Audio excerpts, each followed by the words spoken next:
Hello everyone, welcome back to the afternoon sessions of AquaSustain 2024. So as we reconvene after lunch, our technical sessions 5 about economics of natural productivity and pond aquaculture, is it worth for small-scale farmers, will continue under the expert guidance of another distinguished panel of moderators. So I would like to welcome Dr. Rohana Subasinghe from Future Fish UK, Dr. Oliver De Camp from INVE Aquaculture Thailand, and our virtual moderator, Dr. Prato Debnath from Chulalongkorn University, Thailand. So the floor is yours. Thank you. Good afternoon, after lunch. We are going to start this session, and Olivia is with me at the back, right? He says it behind. We have 3 presentations to start with. The first one is Dr. Chul Kim from INVE, Singapore. He's going to talk about tropical marine finfish fingerling production in ponds, benefits and challenges. Kim, the floor is yours.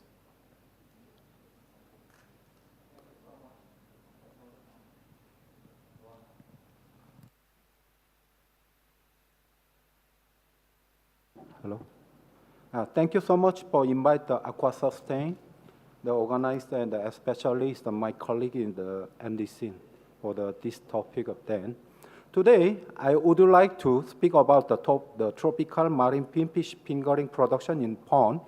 What is the benefit and challenge? And some more, I want to talking about the future direction also.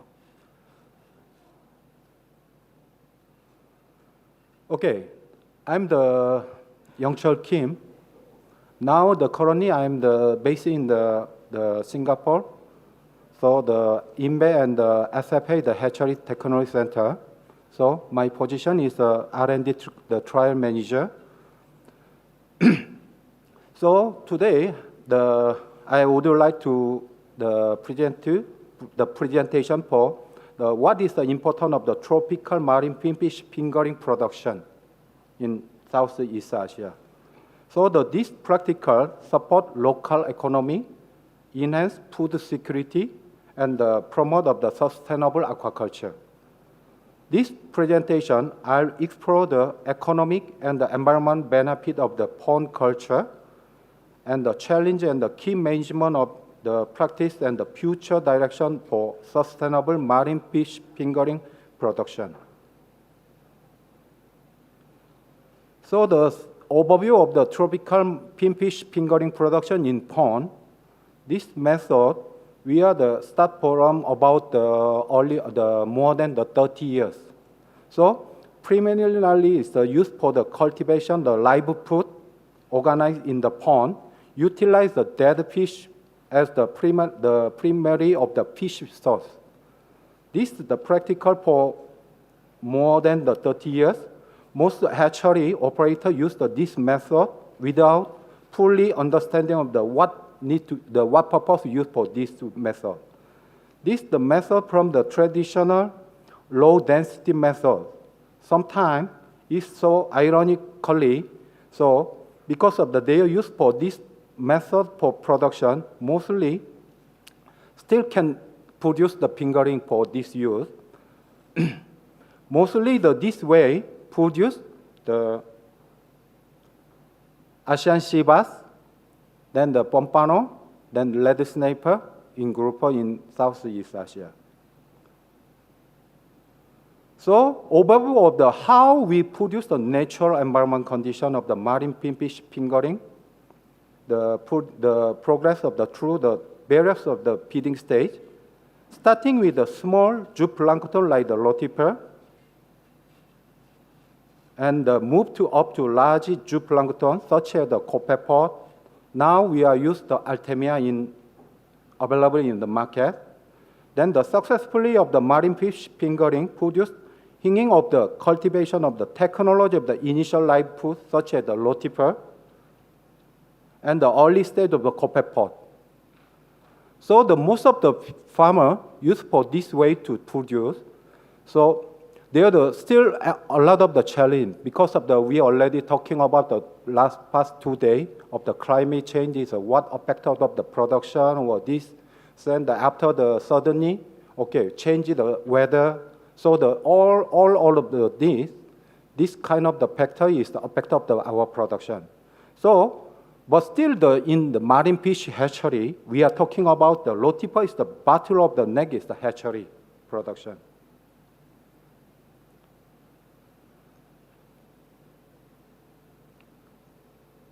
Then I just talking about the pond culture is what is then. I just personally say this is a labor-intensive production. Because the pond culture is someone might be the question like this, that mean, but it seems that like require to significantly many of the manpower they need. Then most of the South Korea, the Southeast Asia, countries using for pond culture is the cost-effective, simplicity, and the ability of the utilize the natural resources. Then each make the option to the small scale of the farmer. So additionally, it relies the manual of the labor for main production of the effective. I just share with you some of the video. This is first when I work in the Asian sea bass production in the fingerling production in Malaysia. Mostly, we use this way for produce. Then what benefit of the pond culture exactly? Is the create of the significant of the opportunity of the local community, provide of the economic booster through the job creation, and the activity. So the labor intensive and the cooperative the production is the method allowed to the community. So the people use for this way for easy to make the production. Some more, based on my experience, I just share with show to you the pond culture and what the next stage of the advanced technology of the indoor hatchery. Mostly indoor hatchery, the pond culture is expensive. The expenses mostly is peat, natural source. They use for the labor, mostly the cheap labor cost. So the other cost is not much of the use. That's why people use this way for produce, but costly is very low. Then some more the fixed cost compared to the intensive the hatchery. There the equipment, no need too much of the equipment of the advanced. Then there the need to the pond cost when you make it occupy per pond is not much of the cost. Some more there no need of the high tech of the knowledge, the technical knowledge, and but this way still we have but a lot of the risk and the productivity is a bit lower. This video also similar like that. They are the first grade of the fingerling when Asian sea bass, their way to harvest this way. So when culture in the Asian sea bass fingerling in the pond, they have not only for fingerling production, they have a lot of the baby of the mud crab also. However, how to make the sustainability of the tropical marine pinfish fingerling production in pond? Which way we need to fully get the benefit of the environment condition in Southeast Asia, or any some factor of the safety or feed management, or some more the diversification of this, then the natural risk, market control. So we are now working about the pond, in pond used for the production of the fingerling. Mostly is working for aquaculture. Aquaculture is what purpose we need to do. We need to looking for the profit. So many kind of the risk, how we can need to reduce this. So daily, sorry. Some, this part of about the factor I just mentioned, this part is we need to secure when you're doing for this business. So I'm just draw out for how we sustainable the pond culture. So alternately, feeding management, and the environment condition, and the monitoring and the maintenance this. But this is some factor is we cannot control ourselves because all depends on the natural condition. Then some more we need to checking about the safety, natural risk, water efficiency, and the flexibility of the desertification also. So this kind of factor, how we need to sustainable the production, but still this factor, in Southeast Asia, everybody is looking for the good temperature, everything is then. I just come from the post season from the South Korea to move to when I was in Malaysia for about 10 years, more than 10 years. Then what they are the different. Come from the poor season of the country, then the people look for in Southeast Asia, there's a look, every day is the warm water, one condition. So never think about one season of the summer. So this, a lot of opportunity. But when you was the long time in here, they have many of the factor. They have the two seasons exactly, not for the four season, dry and the wet season. So what is the challenge of the pond culture? They have the water quality measurement and the disease the measurement and the biosecurity control and the predator and the environment, the variation and the market dynamic. So I just share with you some factor of then. We need to daily of the checking about the water temperature, salinity, oxygen, or the pH, or some more the water parameter. And some more we need to secure of the disease measurement. So how we can control. Because when pond culture, when new start, this earlier is nothing happening because you are just occupied for first time. But after you keep on the produce, there the water, a lot of the toxic factor or this accumulate in the pond. This one is all affected to the mortality. So how we need to control the biosecurity? So some of the people, they start from the open pond, after the semi-cross, then finally is they are crossed in the pond culture like that. Then some more in here, many of the predators, like the otters, lizard, monitor lizard, and the bird, somehow we need to control how we protect from these predators. Then yesterday and before yesterday, we are talking about the climate change. A lot of factors come like the low temperature, or sometimes it's suddenly like the waterfall, lightning fall issue. Then how we can control this? Then some more issue of the market dynamic. What reason for this? I just talking about this. In here in Southeast Asia, they have I just mentioned the two seasons, dry and the wet season. Most of the people easy to produce the fingerling during the dry season. But when wet season start, they cannot do anything. So the people all need to release to the fingerling to the market. But some of the growing farmer still issue. They doesn't want to get the risk of the culturing the fish. So sometimes the demand of the market issue, sometimes is getting on the profitable of the business also.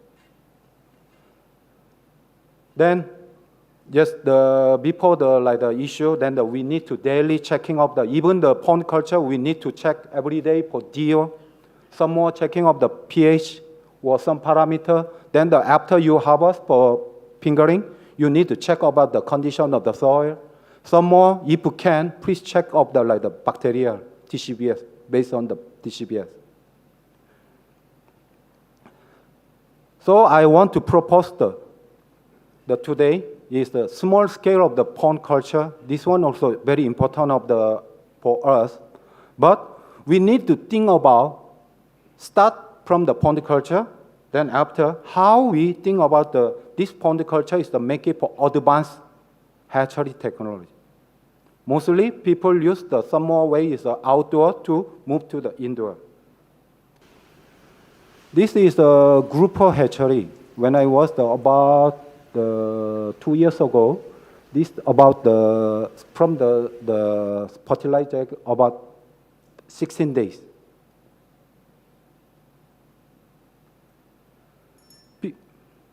People start from so I just want to propose today, welcome from the pond culture, then the what benefit?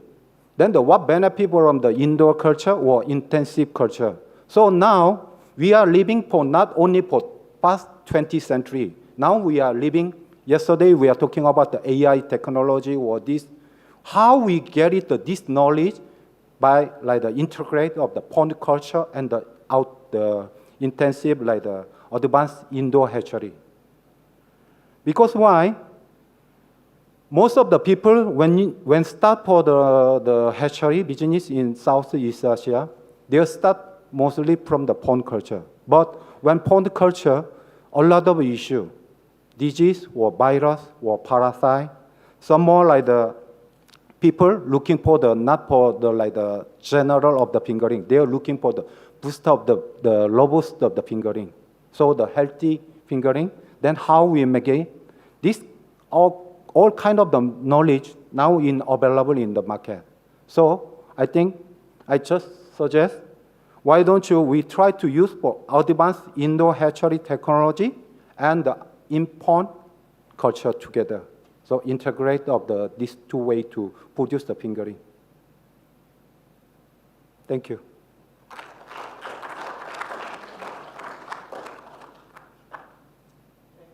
Dr. Kim, any questions for Dr. Kim? Yes, Frances.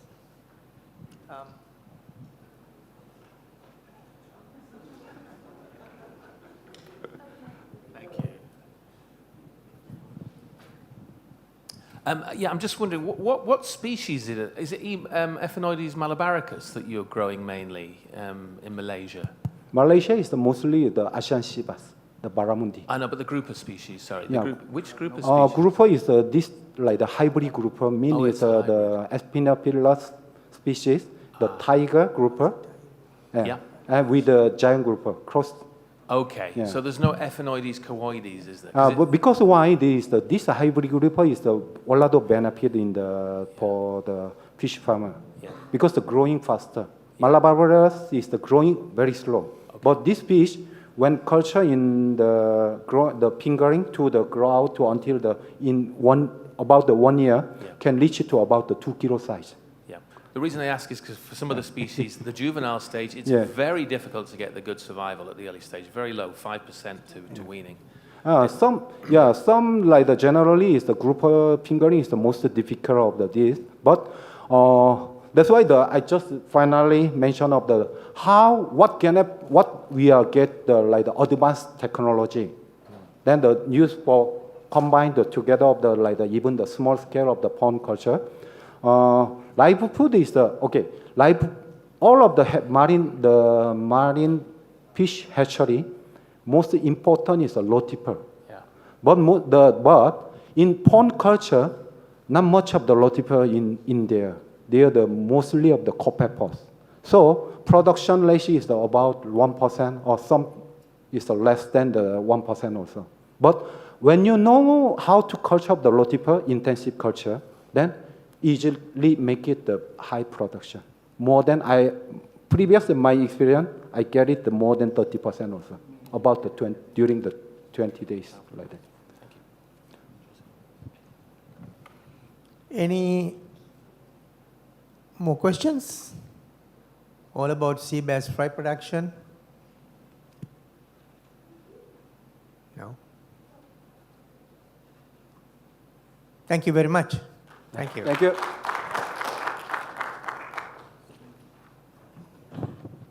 So the next speaker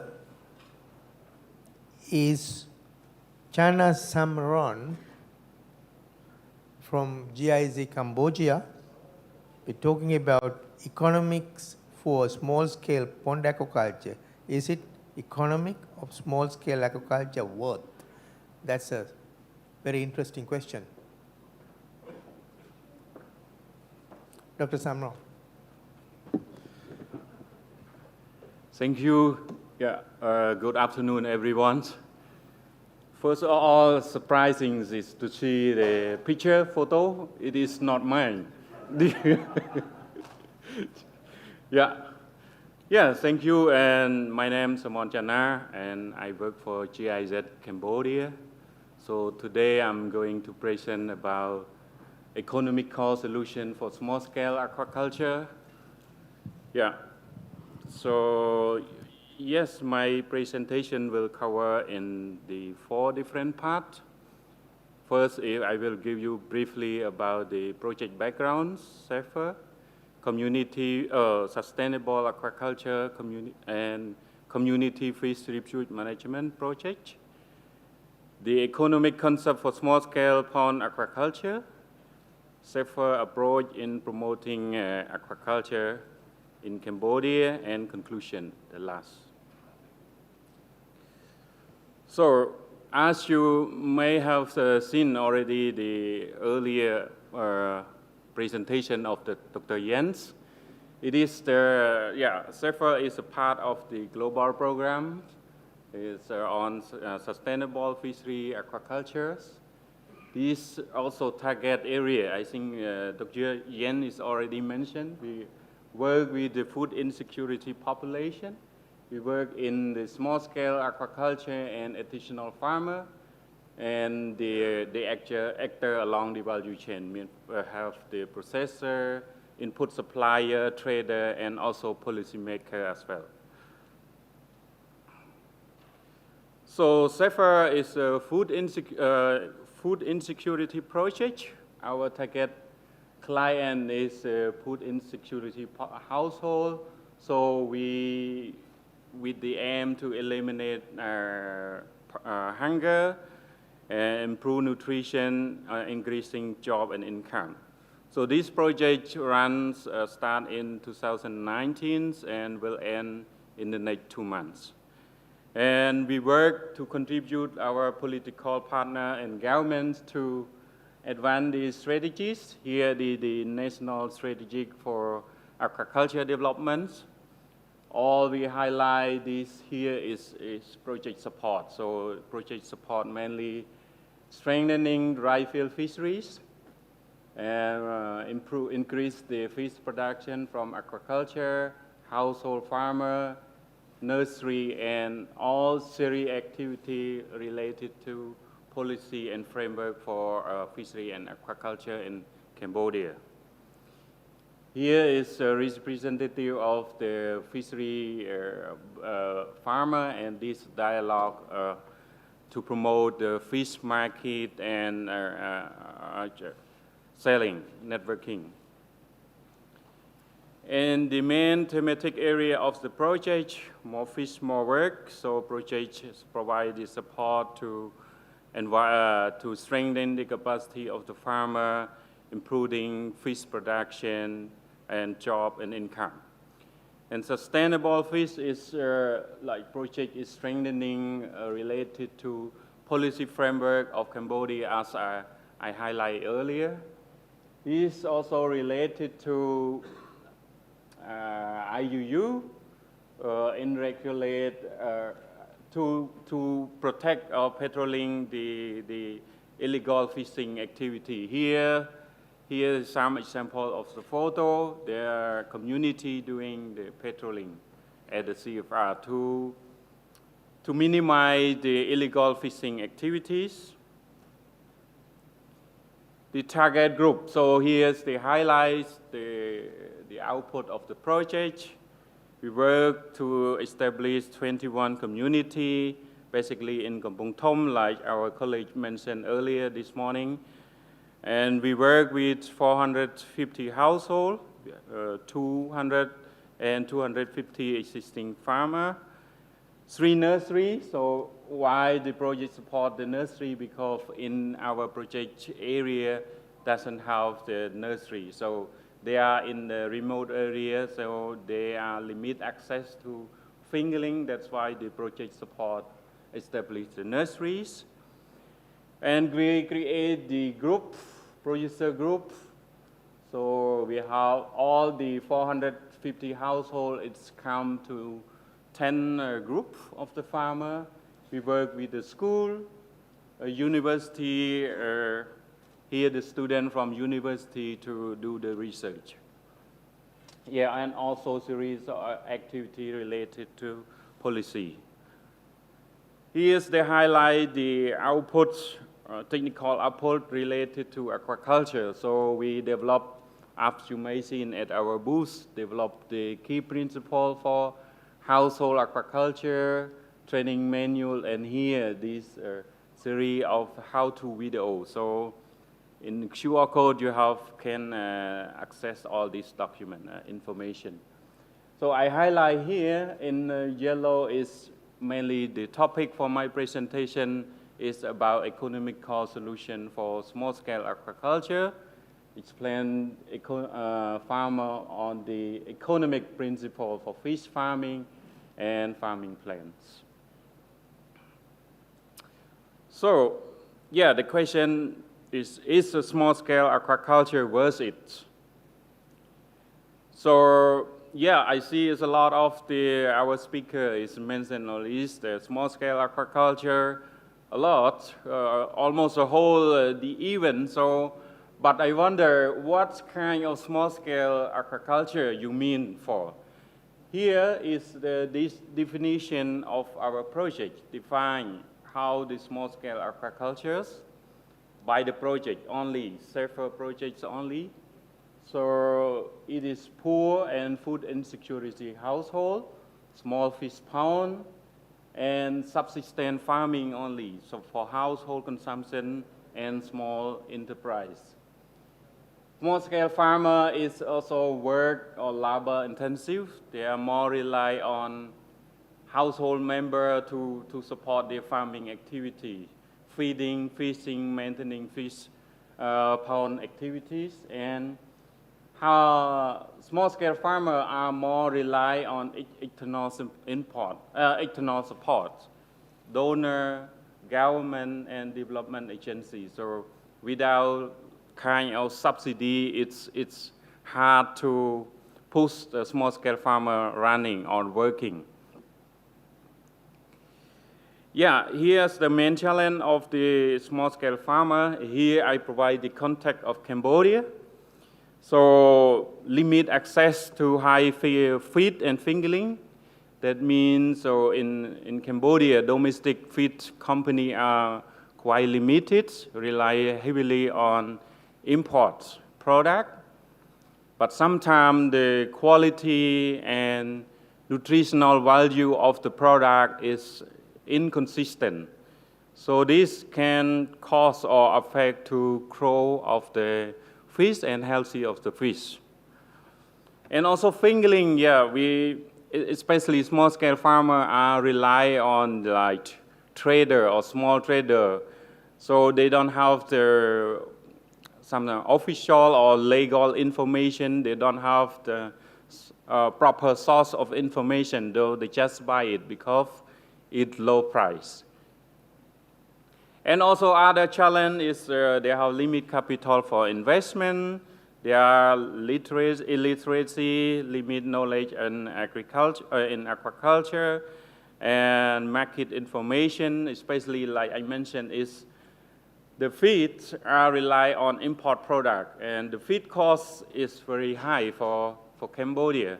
I see in the presentation of our speaker from India, it's about 50% of the total production cost, but in Cambodia, in general, 80% are cost on the feed of the total production. Yeah, and specifically, the project is to work with the poor household farmer. It's the land concession it's even more challenging in general in the other locations. So they get the land consent from the government, so that location are in the remote area, the soil conditions are poor, and capacity holding water is also very low. So it's easy to get drought very quick.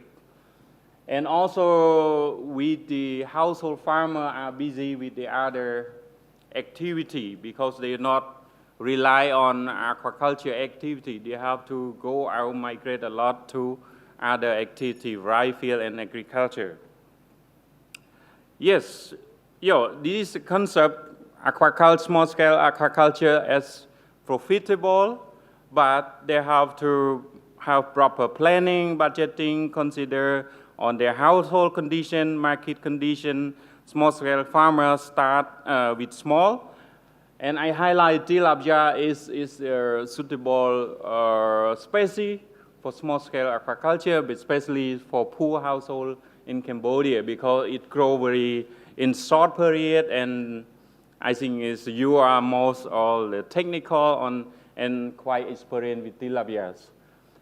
And they also have to networking with the other farmer beyond the support from external donor support and development agency. They are work in the group so that they can leverage their production plan, they can work together, and they have bargaining of power to negotiate price and purchasing. Keeps also record for monitoring their production, their operation activities. Here, this is just one of our 8 household video. It's about economic principle for fish farming. These are, our project is support on to assist farmer understanding what are the economics of the from small-scale aquaculture. So when the farmer have the information, they can make decision whether they can run their business with aquaculture or not. So our concept is to let them evaluate, to support them and evaluate their financial resources, choosing the right production system, basic farming, and selecting the right variety fish species, and start from small farming and grouping the member.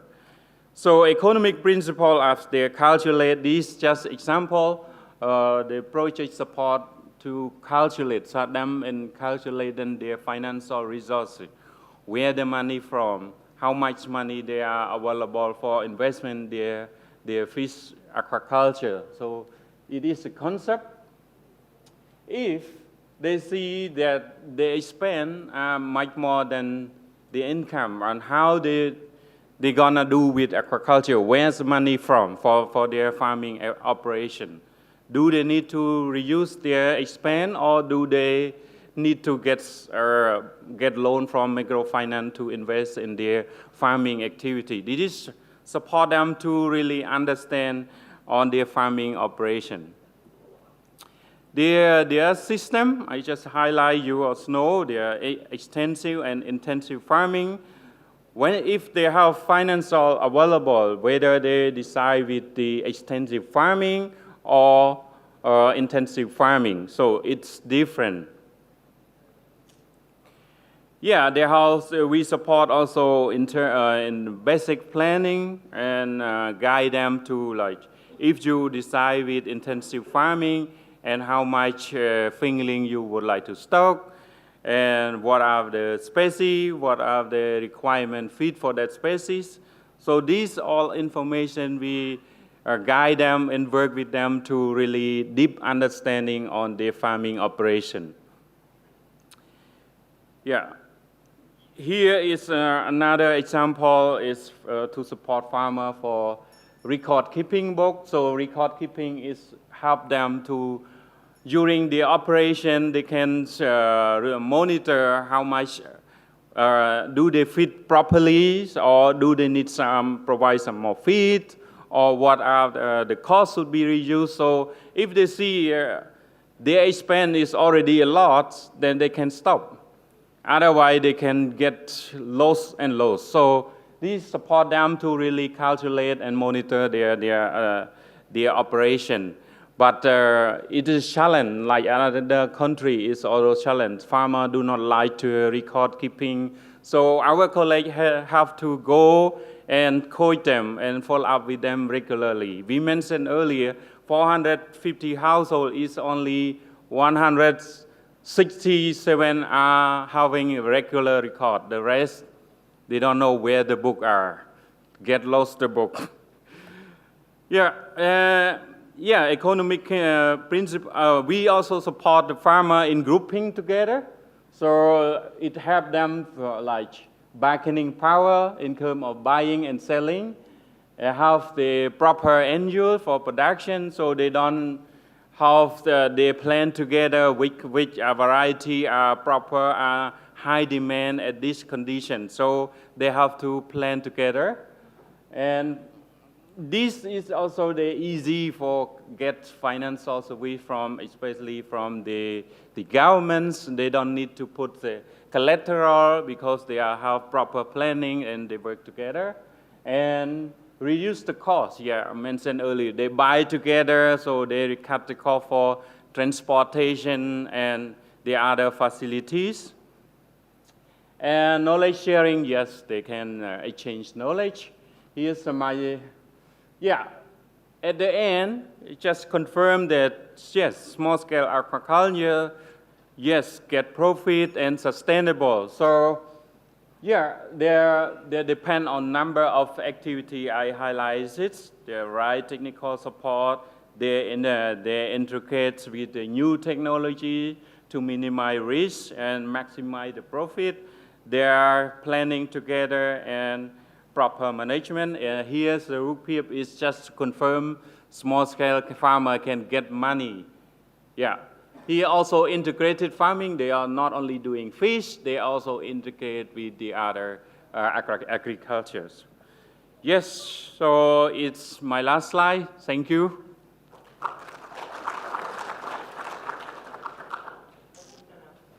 We can have one quick question. Cambodian small-scale aquaculture is economical, profitable, and possible. Yes, Anton.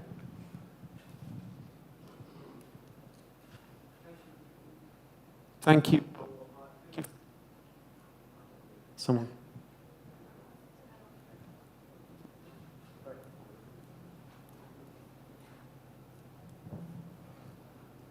Hello. Okay. Thank you for highlighting that very often smallholder farmers are reliant upon some kind of external support, and it's exciting to see that you're trying to overcome some of that challenge. But when the project finishes, what mechanisms will be in place for the farmers? What do you think will help them to sustain beyond the project? Yeah, thank you for your question. So, as I mentioned, to be sustained, we support them. One is establishing, forming as the group. So they work together, they run together, and at the same time, project is also integrated to existing structure called Cambodia Aquaculture Association, which is the nationwide structure. So this will link them already. So representative from our group integrate into the board of this association. So they already have position and kind of work together. And we also handling our farmer, our beneficiaries to the other new project, other running project already called USAID project, CAS. And I think EU Catfish Care Aqua is also ongoing. They also pick our farmer already and start working, and especially the nursery farmer, they are already start working with both development agency.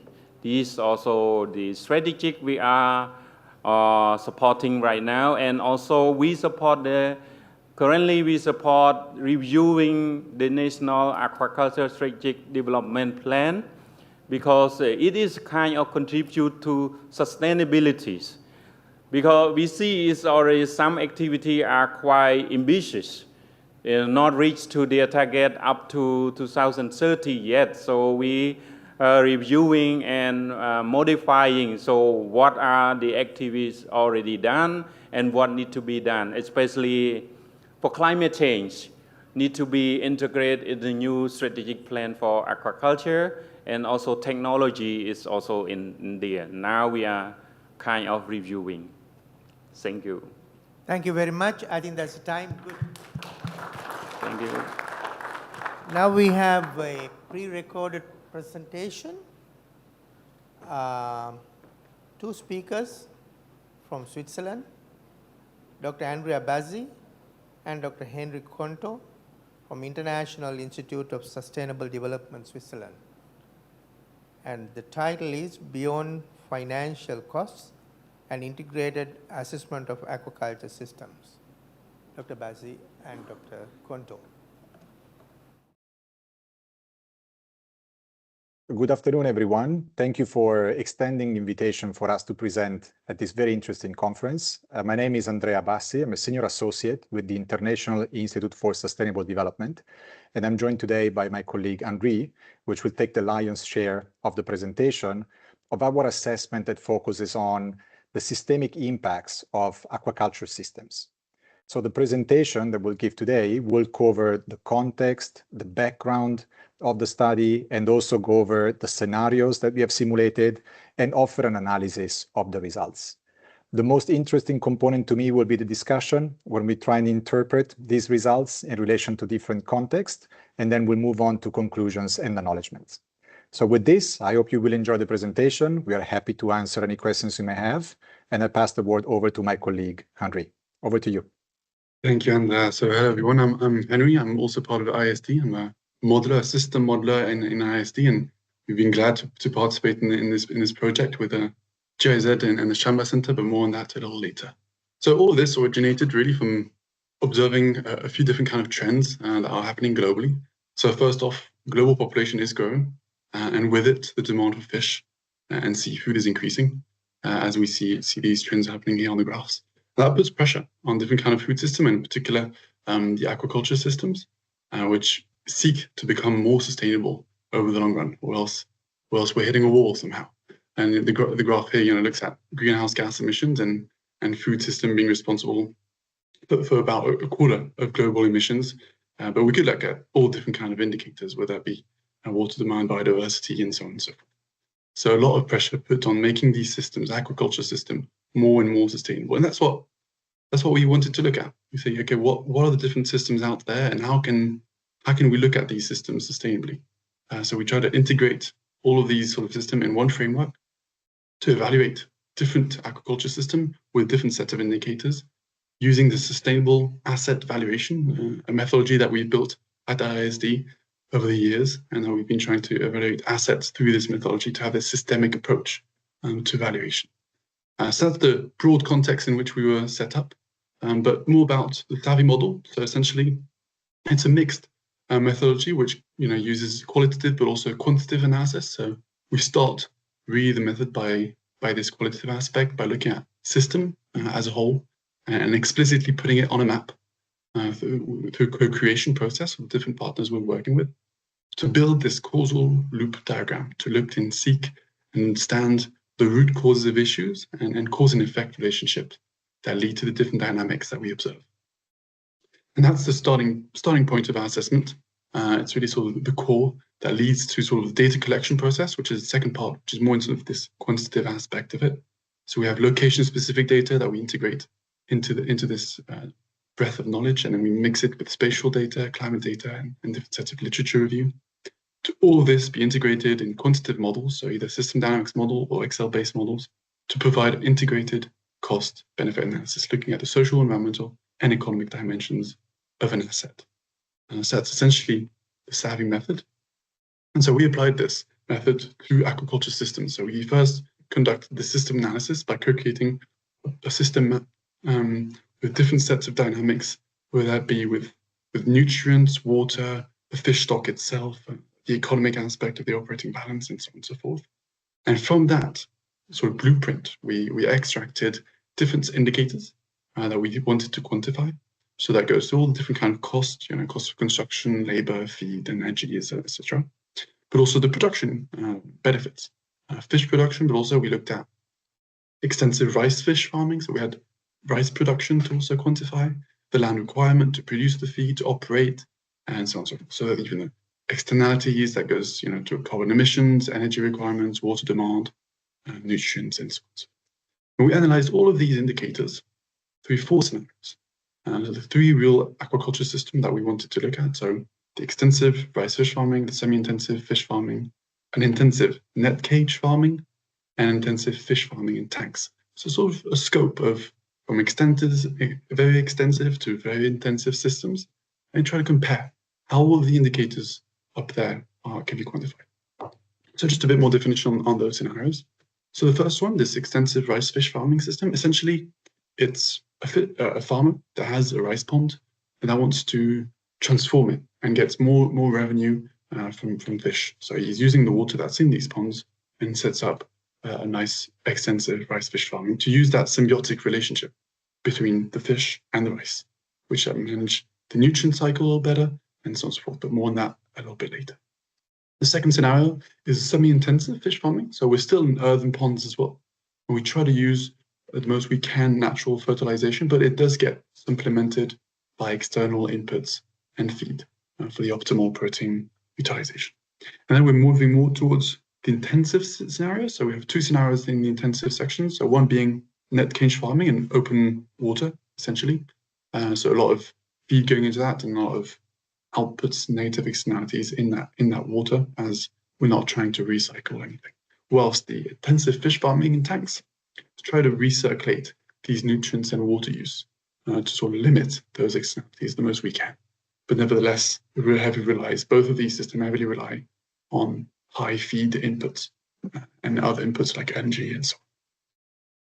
So what we did is, with this system analysis, with this scenario, and we combined it with different sets of literature review to collect different sets of data.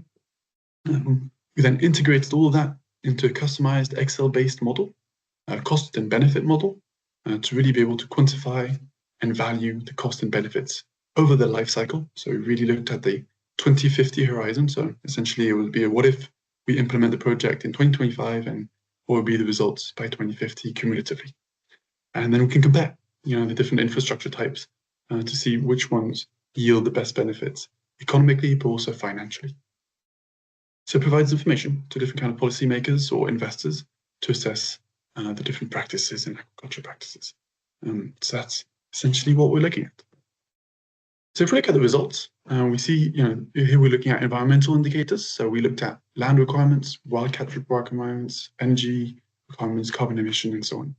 And if we look at the extensive side, so the first column here, we see that it has quite positive performances, as we actually have negative carbon emissions, because essentially the farm that was a rice farm was emitting a lot more because of the biological activity that was within the pond. But when we included this fish component within the pond, we see those emissions being reduced.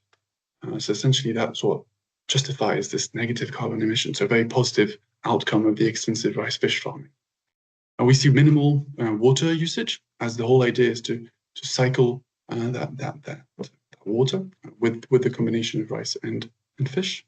Little nutrient export compared to the other systems, and no organic matter export. So very, very little environmental costs, even negative ones, if we look at the carbon emissions and we put a value to that.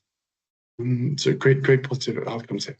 Whilst if we look at the intensive systems, we see quite a variety of different impacts.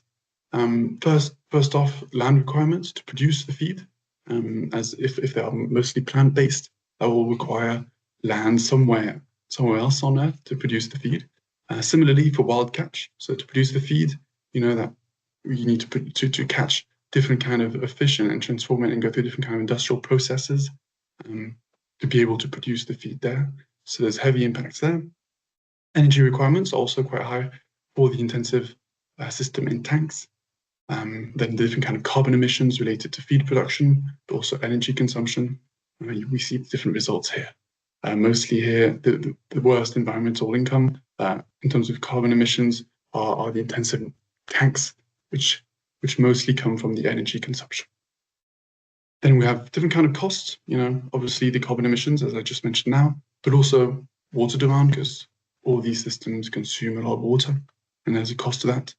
And also water pollution. And here we see that the intensive net cage has the highest cost to water pollution, given its infrastructure type, let's say, and the externalities of just letting all this feed go out into this open water as we go. We're not trying to extract any kind of or gather all these nutrients and recycle it somehow. So high environmental cost for the more intensive we become. So that's for the environmental indicators.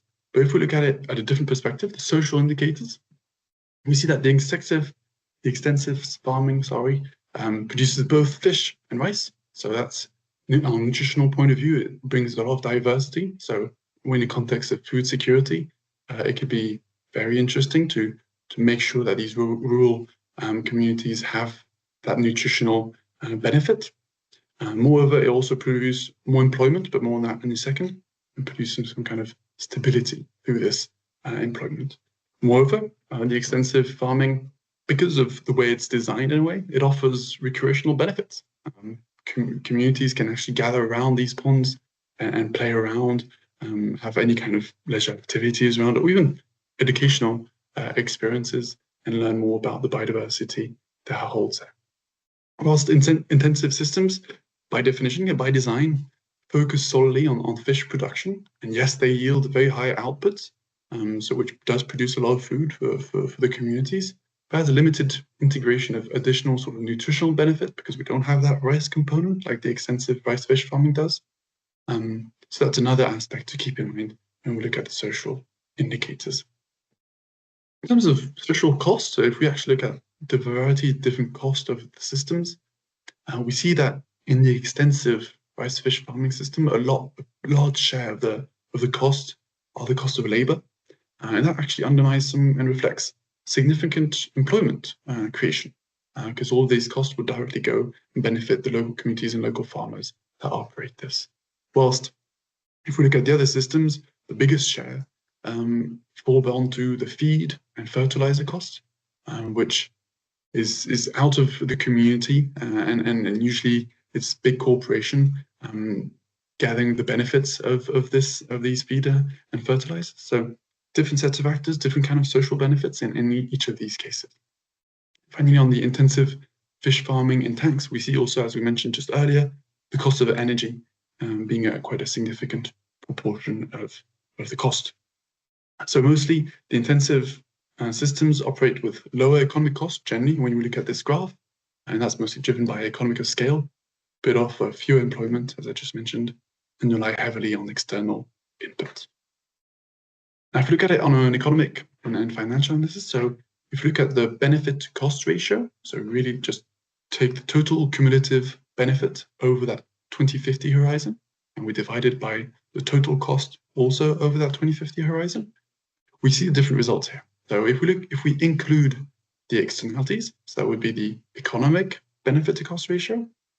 For the extensive system, we see that it's slightly higher than the financial one, but really not much. They're very similar, meaning some kind of robustness and limited externalities, because the financial benefit to cost ratio exclude those externalities.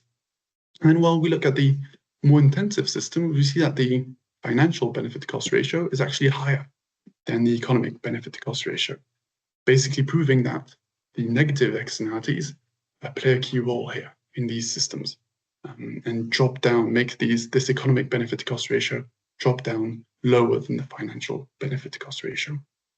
So yeah, the semi-intensive farming showcases efficient resource relative to revenue generation. You see it's the highest benefit to cost ratio when we look at the different systems. But we see this drop because of the externalities. So it's still making it quite economically attractive, as it's still above the sort of threshold of 1. Whilst the intensive net cage farming, exhibits changes from financial to economic benefit to cost ratio, highlighting the negative externalities of mainly water pollution, as we mentioned previously. And then finally, the intensive tank farming, despite the high revenue, it faces quite high economic challenges due to the investment cost, initial investment cost of actually setting up the infrastructure necessary to have production. But it does create a lot of output. So it's just you have to find that right balance between the initial cost and production cost. So looking at the different kind of risk as well. So we try to assess, okay, what if the intensive systems lose all of their production because of diseases, because of climate impact, because of any kind of parasite in the production system? We see that when we include that risk, and if we exclude it, we see that the changes differ slightly. But that's mostly for the intensive system. In the extensive system, we see that whether we include or exclude the risk, it's actually very limited. We remain in a very stable position, proving this resilience of the system itself. But if we look at the semi-intensive, we see that quite a significant drop from the fish tanks, from the financial benefit cost ratio without risk to with risk. We see quite a significant drop here. Similarly, for the intensive net cage farming, we also see this drop. And finally, we see that for the intensive fish farming in tanks, that yes, it has a positive economic return if we exclude these risks, but that might not be a realistic scenario, as we know that there is potential losses that will occur over the 2050 horizon. So that's the analysis that we had for the risk assessment.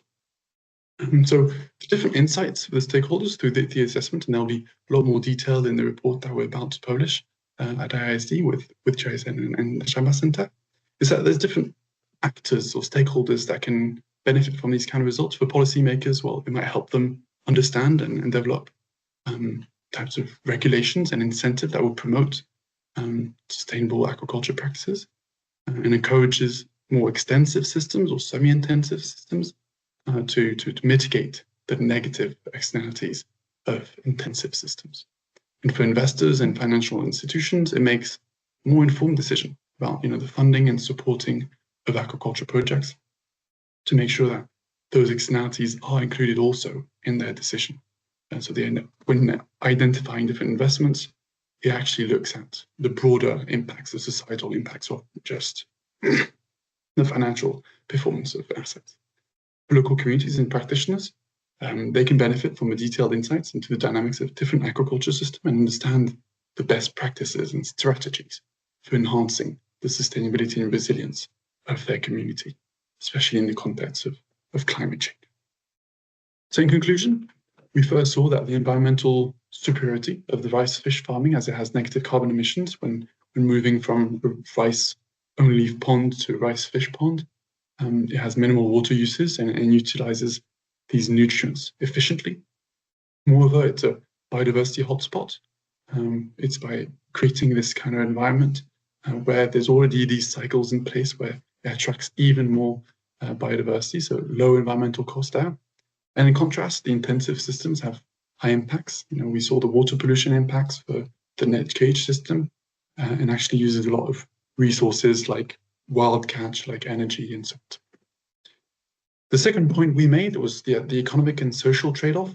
Yes, the intensive tank farming has a low cost per kilo of fish produced, but it also creates fewer jobs. It has higher reliance on external inputs, even though it produces higher outputs. So there's that trade-off to find between the low-cost, higher output system with the rice fish farming system, which has potentially higher costs per kilogram of fish produced, but though that also undermines somewhat of a employment generation aspect, as we discussed, and also nutritional diversity. So there's all those aspects to sort of pick and choose from and find the right balance. The third point we made was that there's a clear need for resilience within the system and managing that potential risk. And it seems like the rice fish farming has this stable benefit cost ratio, with or without the risk, with low investment cost initially and minimal externalities. So we're able to sort of contain that risk a little better, rather than in the intensive systems, it's high risk because of climate change or because of parasites and so on and so forth. It has also the risk of, well, economically, it's high investment cost initially, which also can lead to different kind of challenges along the way and to maintain that production. So making sure that the long-term sustainability is viable. So that's basically the work we've been doing, and we'd like to thank our partners at GIZ, so Jens and Olivier, who invited us to this conference and that we've been closely collaborating with, and very interesting results coming out of this report. And same thing for the Channa Center, led by Hoshani and helped out by Louise, who's been providing great inputs in the work here. Thanks a lot for the time that you've given us, and we look forward to rich and fruitful conversation in a few moments. Thanks a lot.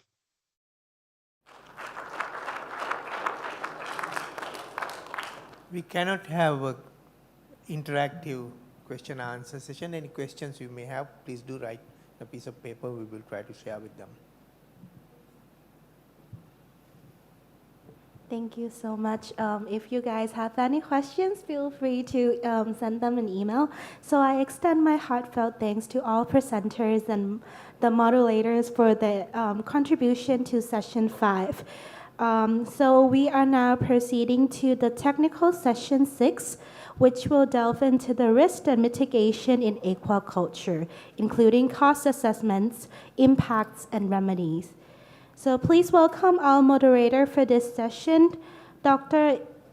Eduardo Liano from the Network of Aquaculture Centers in Asia Pacific, Thailand, Dr. Saurabh Dubey from World Fish India, and Dr. Prato Debnath from Chulalongkorn University, who will be our virtual modulator. Thank you. Thank you very much. So we are now in the last technical session for this AquaSustain 2024. And we will have 2 speakers, one keynote speaker and one paper presenter for this last technical session. So this is, as what the previous speaker said, as you intensify aquaculture system, we are having a lot of risk to manage and mitigate. So at this session, we will hear more on this by calling our first, our keynote speaker from Bangladesh Agricultural University. And he will be talking about emerging risk in aquaculture and their mitigation strategies. So let us all welcome Professor Mohammad Mahfujul Haque for this keynote presentation.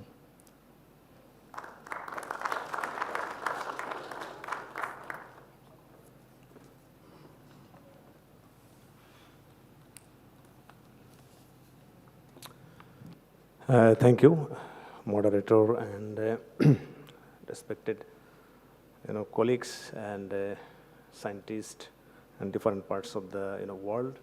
And I welcoming my presentation. It's about emerging risks in aquaculture and their mitigation strategies. And I organized my talk with aquaculture producing countries in the context of global scenario, and then aquaculture dimensions, and particularly focusing Bangladesh aquaculture like many other developing countries, and then risks in aquaculture and key external internal risks, and highlight some mitigation strategies. And we know that there are some key messages like according to FAO 2024, in 2022, the world fisheries and aquaculture production reached all the time high, which was about 223 million tons, while aquaculture contributed more than 60% of the total production. And aquaculture production mainly comprises with around 95 million tons of aquatic animals, and remaining is 37 million tons of algae. It seems the dynamism is changing, and particularly Asia contributed more than 90% of the total aquaculture production. And if we see then a leading aquaculture producing country, and mostly they are in Asia and they are in developing countries. So this is one of the important thing in relation to the risks and mitigation strategies. And aquaculture has, different kinds of dimensions compared to other agricultural food production systems. We know even Bangladesh and other, aquaculture producing countries, and it has range of environmental, facilitation like fresh water, brackish water, or marine water. The nature of containment, different kinds of, systems or containments can be used to grow the fish, and it can be intensified in different ways. Extensive, semi-intensive, super intensive, and automated aquaculture is coming up. Then in management, it can be from single owner to community-based aquaculture management. That is we see in Bangladesh. And then species by species, it can be monoculture, polyculture, integrated in different forms of combination. And for these several reasons, aquaculture is undergoing rapid growth across the world, particularly in Asian region. And also aquaculture is facing various risks compared to other food production systems. And this is because we know that aquaculture has technical, biological, environmental, and economic factors. And that's why aquaculture industry needs to address this kind of various emerging risks and their sources to manage the system sustainably. And so there are different kinds of framework to analyze the risk. And I have taken one that is pastel kind of framework. And I combined the risk into two categories. One is the external risk and the factors, and where owners or operators who doesn't have control, but somehow externally it impacts negatively the aquaculture production systems.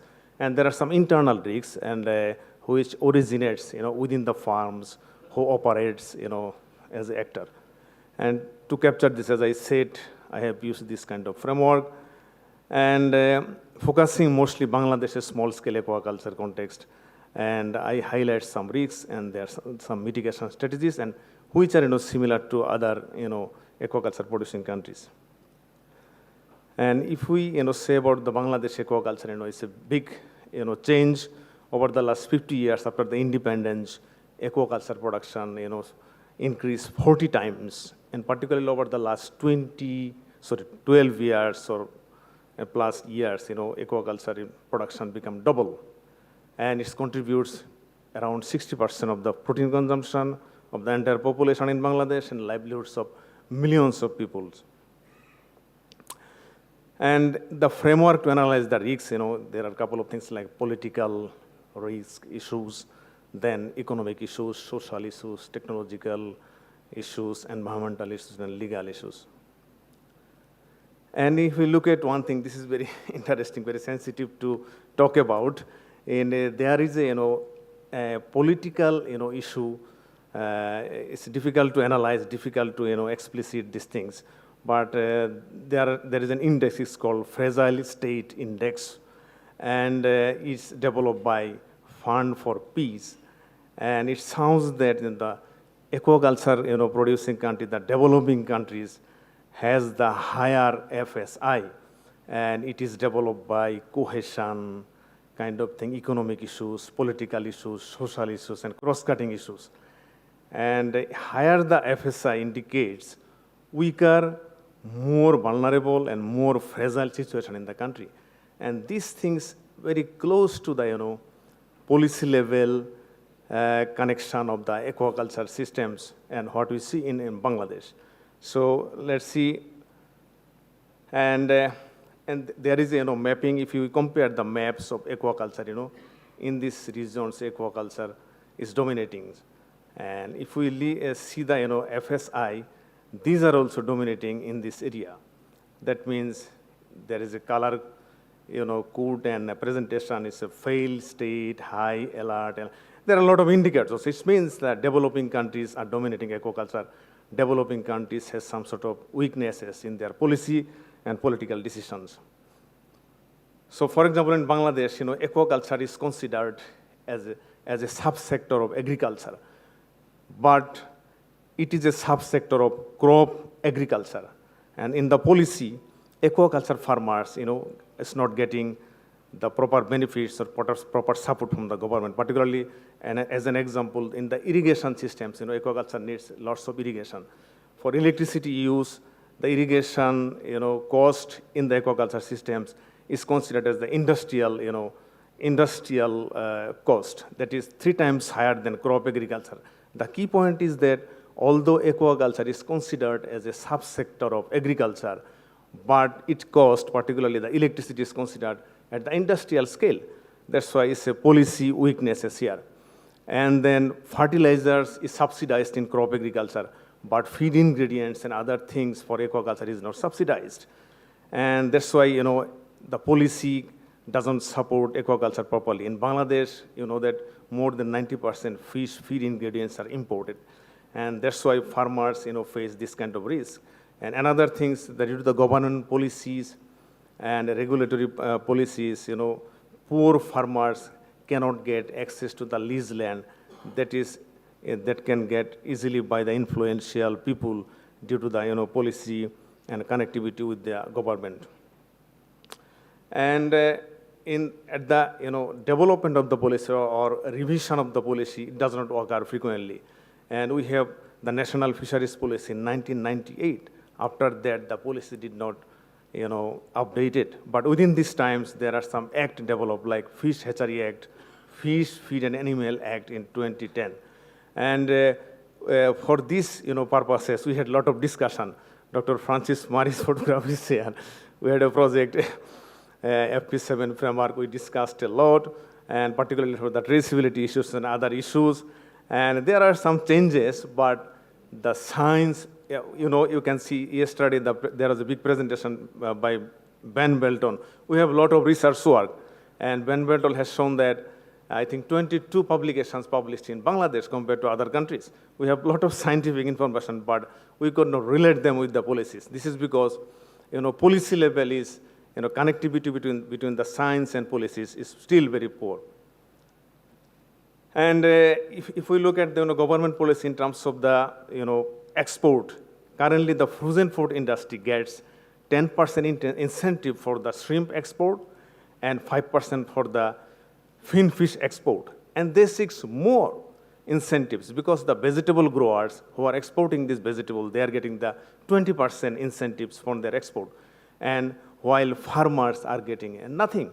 So this is another policy lacking, policy weakness in aquaculture. And we have the instability in the unrest in the political situation.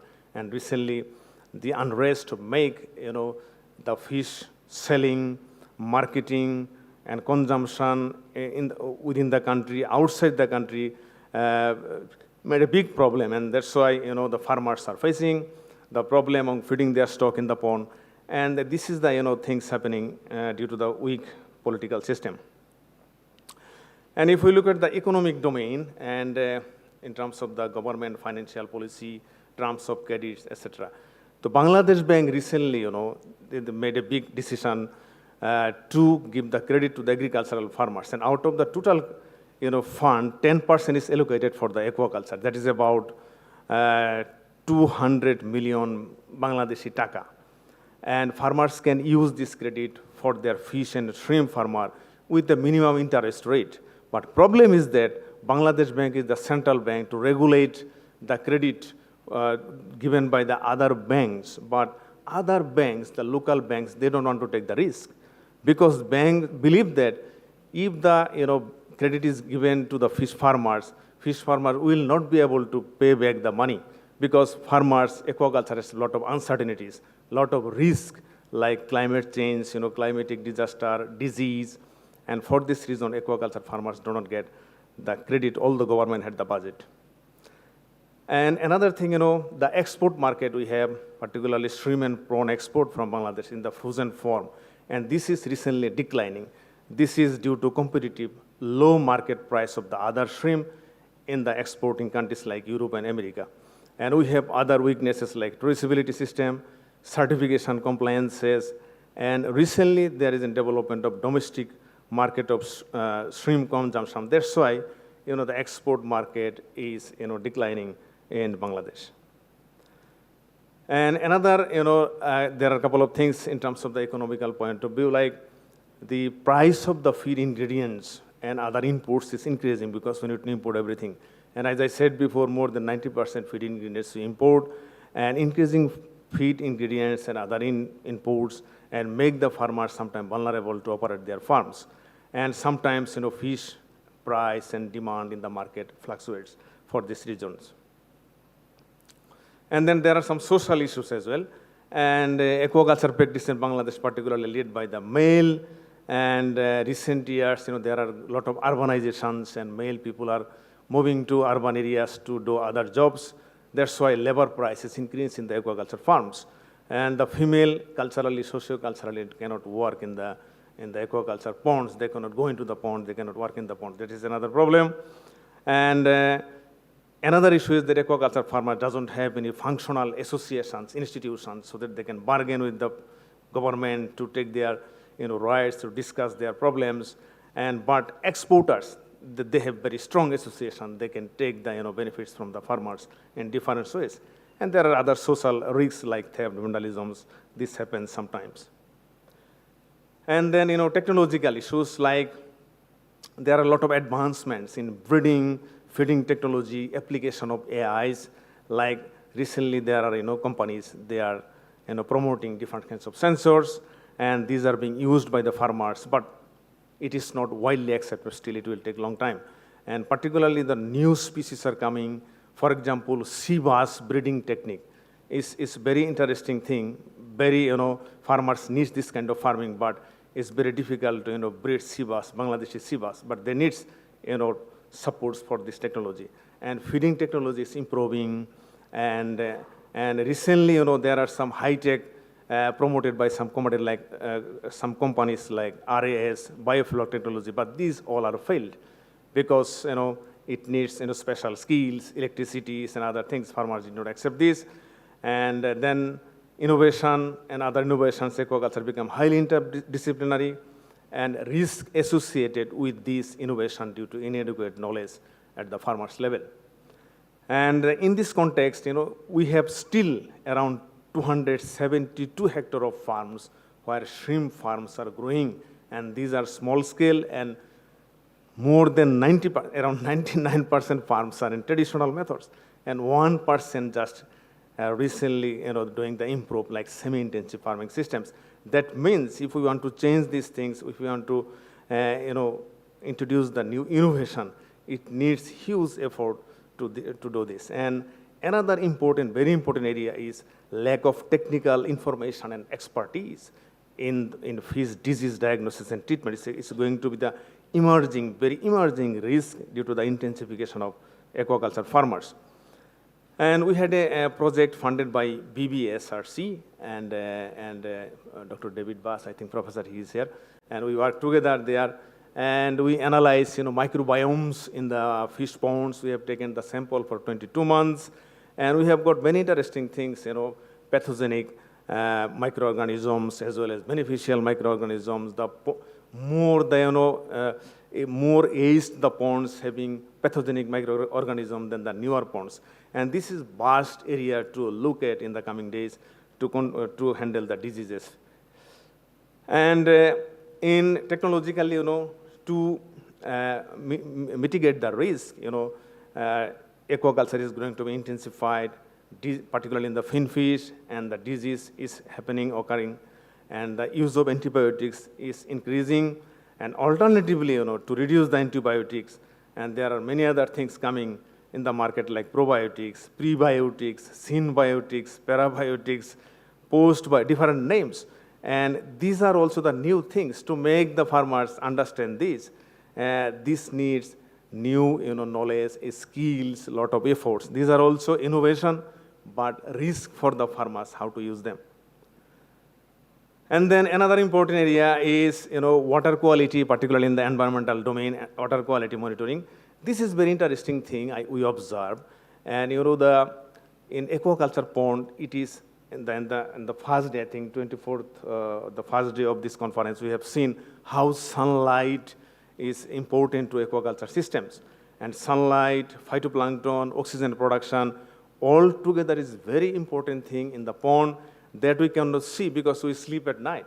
And what we did in the BBSRC project, we have installed the loggers in the pond, and 24 hours we have got the data in the loggers in different water quality parameters. Particularly this one is about the oxygen loggers we have used. And what we have found, very interesting thing, the oxygen level at the late night become almost zero, because the volume of fish, amount of phytoplankton, and the oxygen deposited in the whole day is not sufficient to supply the oxygen in the night time for the fish. And that's why fish get stressed. And what happened during the following morning, fish gets gulping, come to the surface to get the oxygen from the water, from the air. And farmers put the feed in the early morning, fish is stressed, possibly fish do not get all the feeds. Some fish become wastage there, decomposed by the bacteria.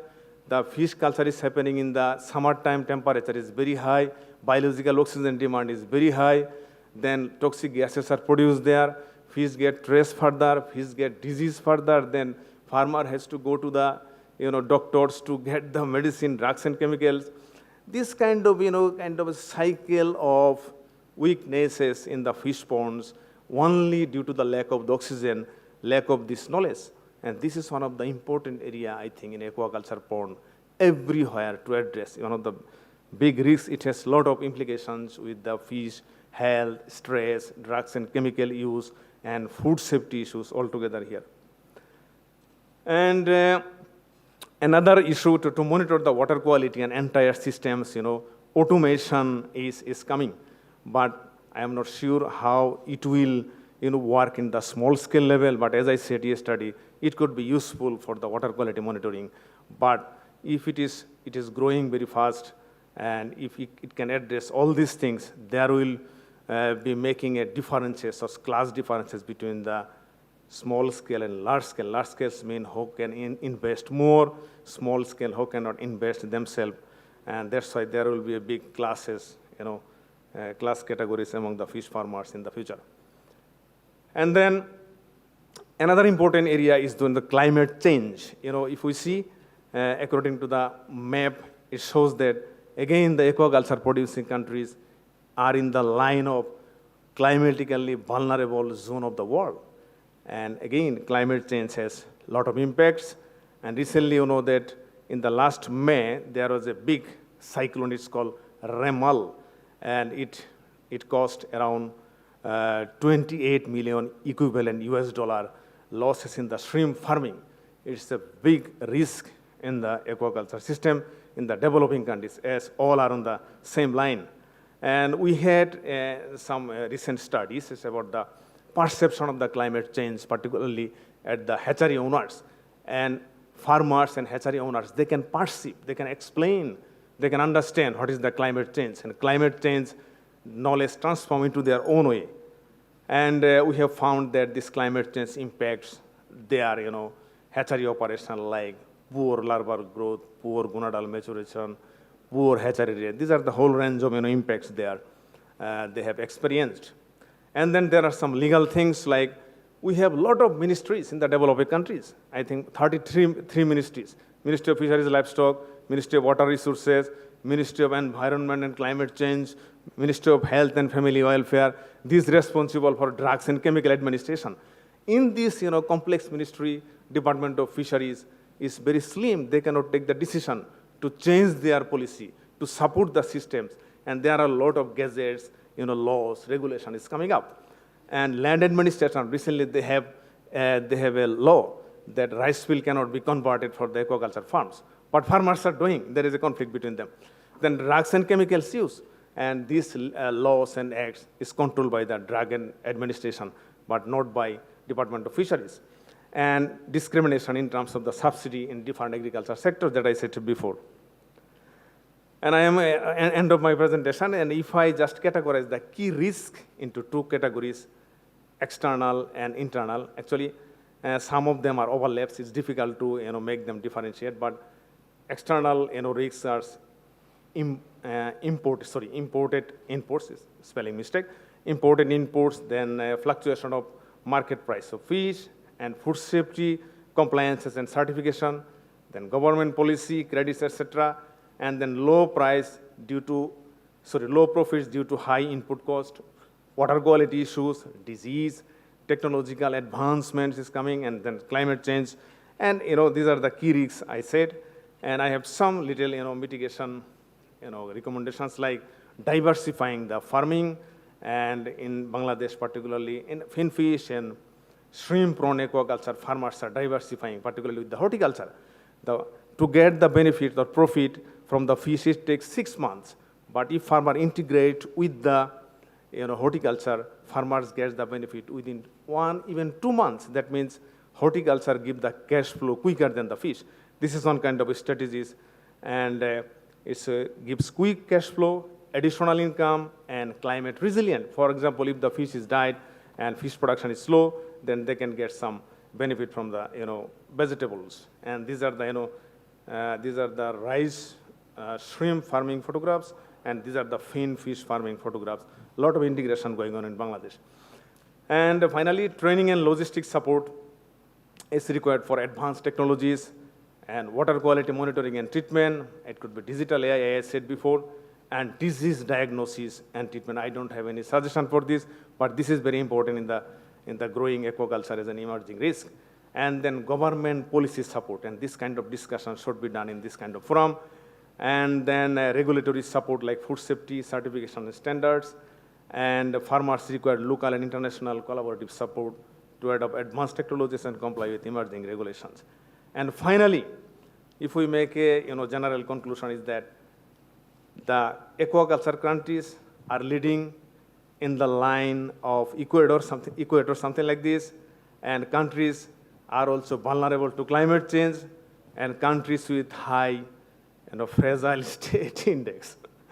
That's why consistent communication and discussion among researchers, development practitioners, and policy stakeholders, particularly national policy stakeholders and international regulatory authorities, should required regularly, and to make the aquaculture sustainable, and hope the collective outcomes of the AquaSustain of this conference will contribute in this direction. And that is all about. Thank you very much for your patience hearing. Thank you, Professor Haque, for that wonderful presentation. Indeed, aquaculture is a very risky business. As what we heard yesterday, we need to really innovate or transform what we are having in the aquaculture industry at present, because we need to sustain production. We need to mitigate all these challenges that, or the risks that have been identified. And aquaculture has to move on from what we have at present. So at this time, we can accommodate one or a couple of questions from the audience. Yes, please. Hello. Thanks a lot for raising the risk questions around aquaculture. I was just wondering that looking into the global geopolitical and all kind of other risks which are all around the world, and at the country level or at the regional level or global level, the funds which are coming and focused on different topics, aquaculture or things to do with aquaculture, is slowly slipping away. How do you see the coming decade with the risk you have highlighted, and that funds are, aquaculture is, I don't know, that's what I'm feeling in the next 10 years' time. I am not sure how can I answer this. It depends on the developed countries, and one of the important risks is the climate change, and particularly the funding to the climate change and resilient activities. Promoting this kind of activities needs funding support. And I think the importing countries of the aquaculture products, particularly from the Asia and the Europe and America, who imported the fish, and they should be informed that aquaculture is contributing in this way, and high quality protein, food, supports, and everything.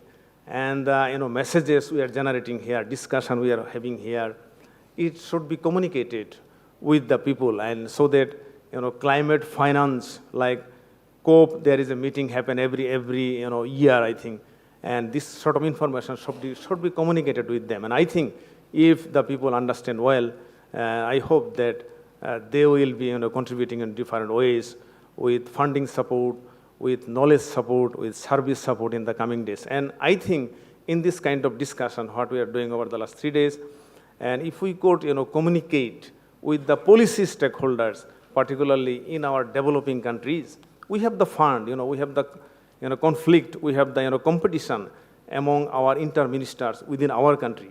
If we could make this kind of communication, and we would have a lot of funding support. Like I can say, in India, so far I know, you may correct me, the current Prime Minister, and he has own project. It is Pradhan Mantri Matsya Sampad Yojana project. And that's why, I can see there are many interesting presentations from India. I think the policy level, connectivity is more important locally and internationally. Okay.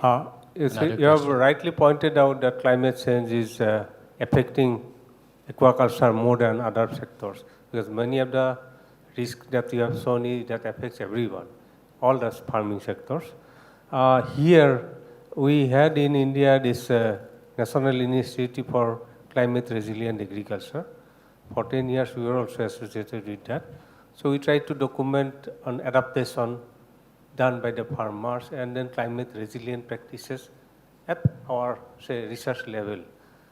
Can you illuminate us with some of these practices in Bangladesh, similar climate adaptation by farmers and then resilient technology developed by your institute and others? Yes, there are many research activities, research projects, and development activities going on in Bangladesh to adopt the climate changes by the aquaculture farmers. And and the problem is that these are the project based, and climate change is a continuous process, and every year it's coming in different form of or dimensions, like the REMAL. There is no way to adopt. It's a sweep of everything. So it needs a continuous observation. And yes, Bangladesh government has changed the name of the ministry. Initially, name is the Ministry of Environment Forest. Now change the Ministry of Environment, Forest and Climate Change. And governments, generating the fund and support the, climate change issues at the field level. But key thing is that the aquaculture, the Department of Fisheries, that their stakeholdership is very slim. They are not getting sufficient fund from that particular, ministry. That ministry, that means climate change ministry, they are focusing more, disaster management as a whole in the country. So that's why, Department of Fisheries, that means the Ministry of Fisheries and Livestock, they need more support. They need to generate, they need to empower their stakeholdership at the policy level. That's my understanding. Okay, thank you very much. Maybe one last quick question and one quick answer. Oh, thank you. The figure you showed there, about 99% of small-scale shrimp farmers not improving, I think that's, most of them are in an estuarine floodplain, a polarized estuarine with zero biosecurity. So what is it you think that they can actually do? Are they not optimized for the conditions that they live in? Or could you improve biosecurity with a lot of engineering, a lot of cost? Yes, it's a huge area, that, Francis. And recently what is going on, and there is a project driven by Department of Fisheries and funding support of the World Bank. What they are doing, they are doing the cluster-based farming. It has some good news. Production is very high because one of the important changes happen. There are a lot of road constructions, electrification happens in the rural context, and that facilitate to people move to the gear, that means the prawn farm very easily. Electrifications are there, and another change, that is the use of the excavator. Shrimp biologically they live in the deeper sea, but farmers initially over the last 30 years try to grow the shrimp just 1.5 feet of water. Now, due to the excavator availability, excavator rental system developed in the rural context, the shrimp farms are getting deeper. And electricity is there, they are giving the aeration facilities. That's why the productivity is getting increased. At certain, that is around 1%. and remaining in still, non-biosecure, the traditional systems. But in the future, there might be, changes for the electrification and communication. There could be the cluster farms in different ways in the coming days. But it needs, again, support from the development or research, systems. Okay, let's give Professor Haque another round of applause. Thank you very much. Thank you for giving me this. We will move to our honor. next speaker. There will be two speakers, Dr. Jeherul Islam and Mr. Pratap Sinha from GIZ, India.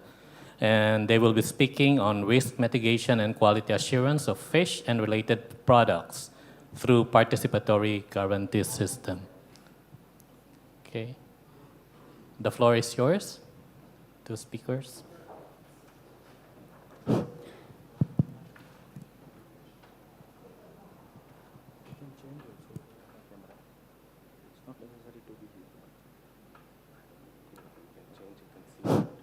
Good afternoon. So it's a tea time, so we will not try to take much time. And we are going to change the presentation style. Hello. So please bear with us for the change without announcing it. So thank you for joining with us. And thank you GIZ team, especially from Germany, Cambodia, India, as well as Ghana. And also thanks to all the scientists coming from different parts of the world, and then Government Institute, my colleagues, all the students from Chulalongkorn University, Ajahn Chanarong and his team, Dr. Andishin and his team. Thank you, thanks everyone, and my farmer friends from different parts of the world. So let's talk about something what is already been discussed, but maybe in a context of very local from the farmers' village point of view. So it's we'll talk about today on risk mitigation from what perspective? Risk mitigation from perspective of consumer, which is related to safe feed, having safe food.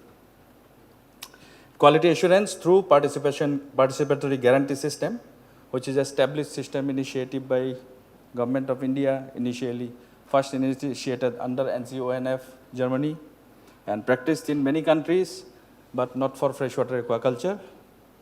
So it's an initiative from Indo-German Development Cooperation Project. The name of the project is Food Security through Integrated Aquaculture, and later on it is locally named as Sustainable Aquaculture for Food and Livelihood. So I am Jeherul Islam as a part of the GIZ India package for this project. And my project leader, Mr. Pratap Sinha, is with me. And then I have my implementation partner, Kaustav Mani. Kaustav, yeah, Kaustav is there, who supported us in is implementing this project. Okay, so Pratap, you have any questions for me? Yes, I do. I mean, we have had a session on certification and quality and assurance, but why do we can you give the whole idea in a short? What actually? Yeah, what actually happened in a very short 1 minute? I mean, I hear that some around 500 women have been involved in this, and it's the first time which has been tried. Can you give a snapshot of last 7 months in 1 minute? Yeah, let's try with a video. How to change?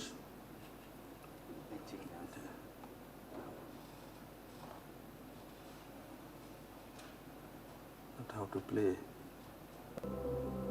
Namaskar, মোৰ নাম শ্ৰী জয়ন্তী ডেকা মোৰ ঘৰ হল বাগজাপত district Morigaon মোৰ পুখুৰীটো মই ঘৰুৱা হিচাপে কাম কৰি আছিলোঁ আৰু ঘৰুৱা হিচাপে মাছখিনি খাবৰ কাৰণে ব্যৱহাৰ কৰি আছিলোঁ ঘৰতে মাছখিনি কম দামতেও বিক্ৰী হয় আমি আগতে পুখুৰীটো কেনেকৈ চাফ চিকুণ কৰিব লাগে চূণ দিব লাগে খাদ্য দিব লাগে সেই বিষয়ে আমি অৱগত নাছিলোঁ যেতিয়া 2023 চনত ICCSPL আৰু GIZ সফলৰ লগত জড়িত হলো তেতিয়া আমি পুখুৰীটো কেনেকৈ চাফ চিকুণ কৰিব লাগে খাদ্য দিব লাগে চূণ দিব লাগে তেতিয়াহে আমি গম পালো অৱগত হলো মোৰ নাম শ্ৰী ধৰিত্ৰী ডেকা PGSৰ কথা গম পোৱাৰ পাছত আমি এই চম্পাৱতী মীন পালনৰ যিমানখিনি আমাৰ গোট আছে সকলো আমি PGSৰ পদ্ধতিৰে মাছ পুহি আমি উচিত দামত আমি বিক্ৰী কৰিছোঁ জানি যেতিয়া আমি চাৰ্টিফিকেটখন পাম তেতিয়া আমি আৰু উচিত মূল্যত আমি পাম বুলি নিজকে আমি ভাবোঁ PGSৰ ওপৰত যেতিয়া আমি ট্ৰেইনিং লৈছোঁ ট্ৰেইনিঙত গম পালোঁ যে এখন চাৰ্টিফিকেট পায় সেই চাৰ্টিফিকেটখন পাবৰ বাবে আমি PGSৰ নিয়মবিলাক পালন কৰি মীন পালন কৰি আছোঁ ইয়াৰ উপৰিও আমি যদিও আমি PGS পদ্ধতিৰ পৰা এনেকুৱা ধৰণৰ গম পাইছোঁ যে ৰেকৰ্ডবোৰ আগতে আমি ৰখা নাছিলোঁ কিমান আমি এবিঘা পুখুৰীত আমি মাছ দিলে কিমানখিনি দানা দিব লাগিব আৰু কেনেধৰণৰকৈ আমি দানা পেলাব লাগিব এইখিনি কিন্তু আগতে আমি হিচাপ নিকাচ নথকাৰ কাৰণে আমাৰ সেইবোৰ আমাৰ ৰেকৰ্ড নাছিলে আৰু পিয়ৰ মনিটৰিং বহীখনত কাৰ ফিচাৰীত মানে কেনেধৰণৰকৈ কিমানখিনি মাছ দিয়া হৈছে কিমানখিনি চূণ দিয়া হৈছে এইখিনি আমি ৰেকৰ্ডবোৰ আমি ৰাখিছোঁ প্ৰতিটো গোটে ইয়াৰ পৰা আমি আগতকৈও খৰচৰ পৰিমাণটো বাঢ়িছে আৰু কিন্তু আমাৰ উন্নত মানে মাছৰ পৰা আমি বেছি মানে উন্নত মানে মাছৰ দামটো আমি বৃদ্ধি পাইছোঁ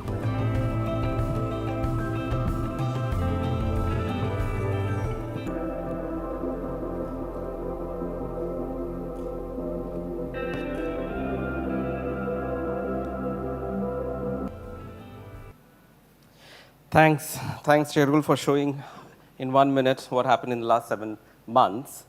And why do you think it's required, and what is so unique about it? What's new?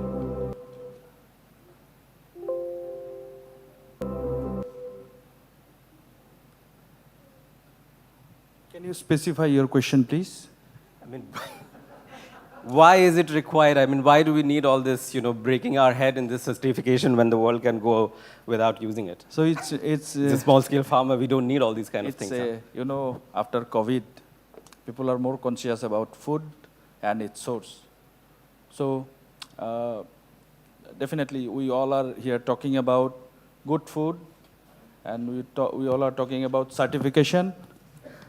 So, but here I am going to talk about the good food for the local level people, for the village people, or for the producer, means the farmer.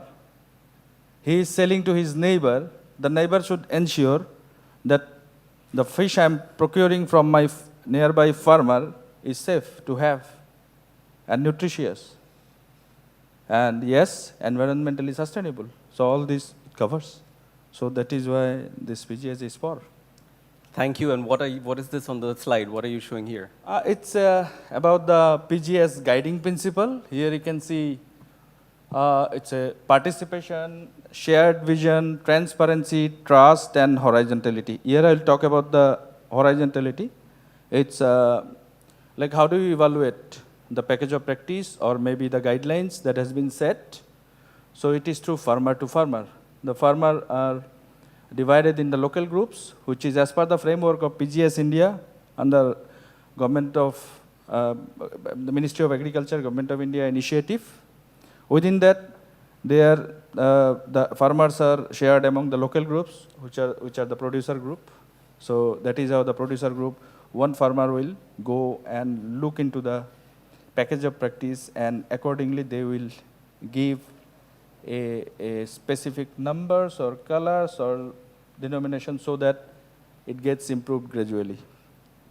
So yes, and you can see on the right-hand side of the slide, there are do's and don'ts, which is the first initiative by Department of Fisheries along with many other institutes like ICR, CIFRI, and NGOs, farmers, farmer institutions, those who were involved to develop and co-create these guidelines, which has been finally approved by Department of Fisheries, Government of India, and then send it to the PGS India for incorporation in their current available manual, which gives the guidelines for many different products.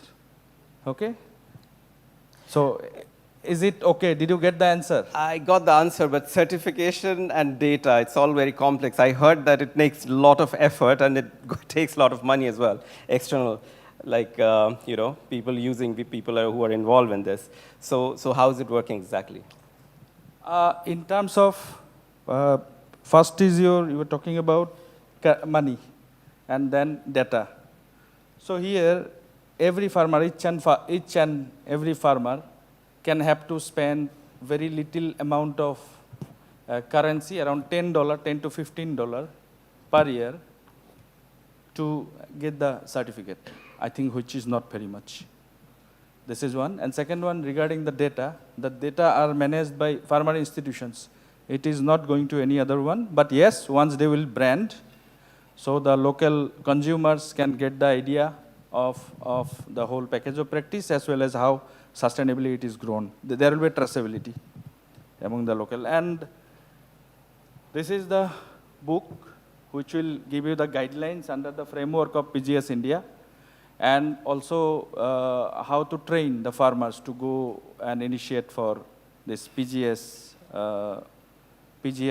fish culture. Okay? Thanks, Jeherul. And there are QR codes available there on the left-hand side. And my friend Kostov is having some leaflets in his document bearing QR codes. You can get the details from there if you want. All that sounds good, but how do I believe it's making sense? It's making business sense. Okay. So let's go. Here I have shown the impact model where you can see the farmer can get a benefit of 20 to 25%. This is very like pessimistic figure, though we have the results from the market, around 30 to 40% additional rate farmers has received for this PGS product. Okay. Then this impact matrix shows it's a financially sustainable, then it assures quality as well as it is for the community. I am here not talking about sending fish producing in a village in Thailand and sending it to the Tesco or maybe to the 7-Eleven. No, I am talking about the food, about those particular villages and the consumers near to the producers. Okay? And how does it make money? Does it make really business sense or not? Let's go and see. We'll try to visualize. It's coming. Okay. Sorry.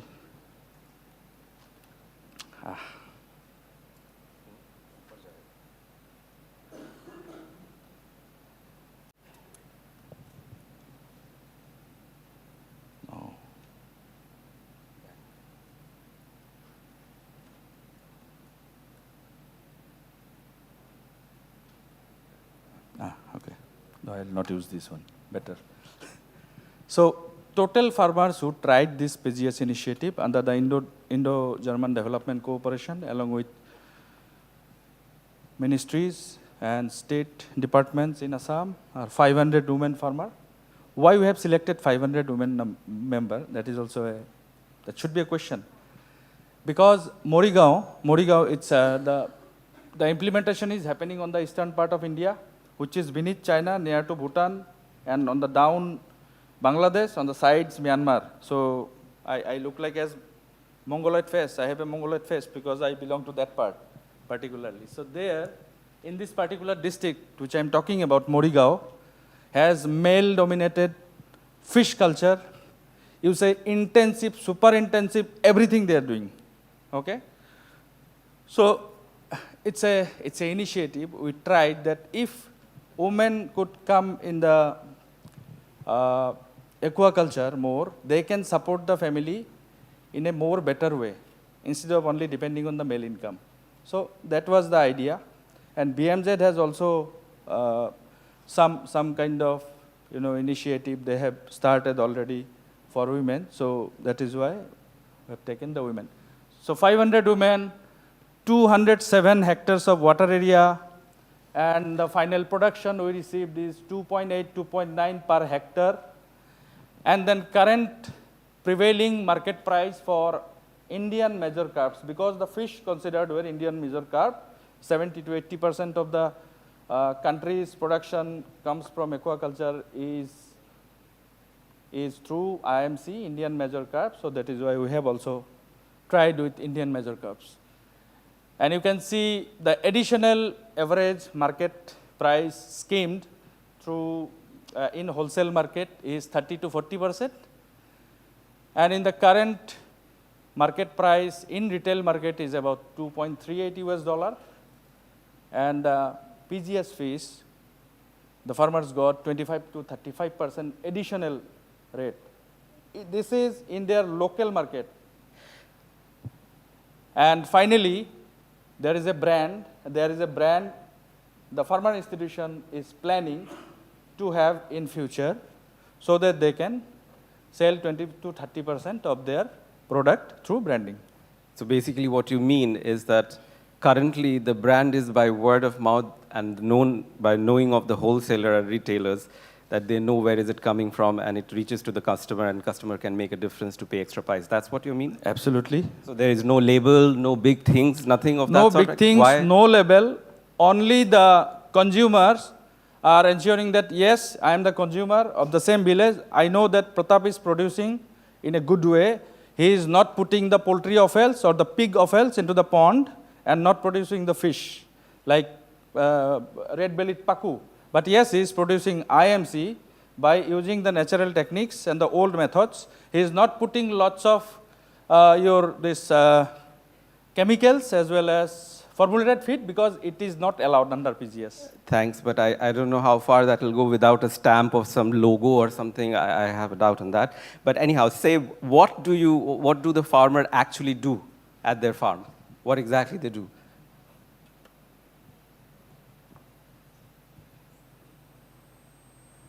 Okay, these are some of the field activities. You can see that particular block of Morigao, which consists of around 80 to 120,000 population. And these are some of the tribal women doing the field activities, mainly the harvesting plan. And then this is sensitization on PGS. And here you can see the peer-to-peer monitoring is happening, which is very important as a process of this PGS. And this is the cooperative meeting happening on monthly basis. And here the Kostov is training how to fill up using the color code. Don't have to write anything. The color code, 3 color code. Okay? That is what he is giving training on. I can show the color code. So these are the 14 parameters. Yesterday, Francis was asking me, Jeherul, how did you find out the parameters and all? Then these are the 14 parameters co-created with different top range. And then finally it was agreed upon jointly that, okay, color coding can be used to make it more easy. So red color denotes that not good, yellow is okay towards the transition, and green is yes, yes, it is achieved. Okay? So what happened 6 months before, 6 months after? Let's see an example. So here you can see lots of red, and after 6 months, this is an example of one producer group, local group. So here, where 5 to 25 numbers of farmer can be there. So you can see red colors there more, but gradually after 6 months, it has become yellow and green. And these are the number of farmers I have shown in other way so that it becomes easier for you. The name of the farmer on the left-hand side, it's second column. And on the top, your horizontal line, those are the 14 parameters which needs to be looked into. Oh, yeah. So now this initiative was supported by German Federal Ministry for Economic Cooperation and Development through Indo-German Development Cooperation Project, and GIZ was the facilitator. And then in the central level in India, Ministry of Fisheries, Animal Husbandry and Dairying is the political partner. Then 2 states, Assam and Odisha, this project is working on. And implementation partner is ICCSPL, along with the cooperative Champavati. We have initiated this specific intervention.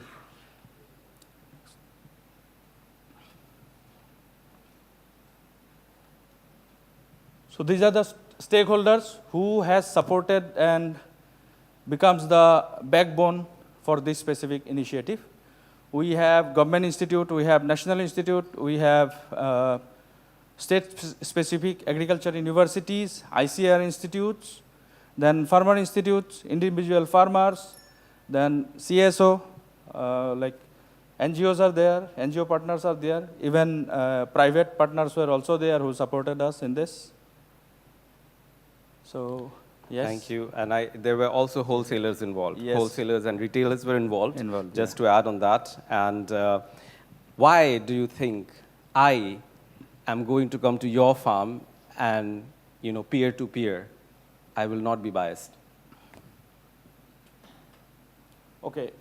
When this initiative was started, there are several buyer-to-seller meetup was initiated. We have several buyer-to-seller meet, and then during that meet, it was assured that whatever production comes under PGS will be sold. This is one. Second one, we recently visited one area. It's a like the farmers are mainly women farmers, and then we asked, we asked for why your fish are like how can you hold the fish before the harvesting period? They said no, it's because the traders wants our fish. We asked again why. Then they said because it's the consumer demand. Then again we asked why. Let's go for 5 why. So we asked them again why. Then they said it is because of the taste. The consumer got very good taste. They asked to the trader that we need fish from that particular cluster. So that is why the traders are bound to buy from this specific cluster. Thank you. With this, we end the presentation.